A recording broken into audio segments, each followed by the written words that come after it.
Assalamualaikum warahmatullahi wabarakatuh dan salam Malaysia Madani.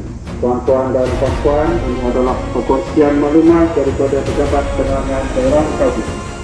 Jabatan Perangkaan Malaysia DOSEM melaksanakan Bansi Ekonomi 2026 BE2026 bertemakan Data Nadi Ekonomi Rakyat di seluruh negara bermula 5 Januari hingga 31 Oktober 2026.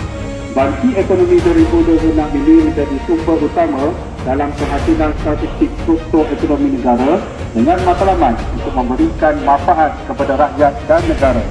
Kerjasama semua pihak terlibat amatlah diharapkan sepanjang tempoh bansi bagi memastikan keberhasilan statistik yang tepat dan berkualiti demi kemajuan ekonomi negara.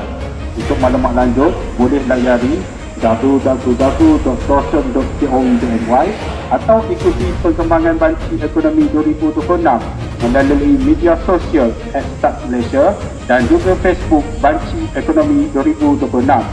Perkongsian maklumat ini disampaikan oleh Pejabat Penerangan Daerah Langkawi. Sekian, terima kasih.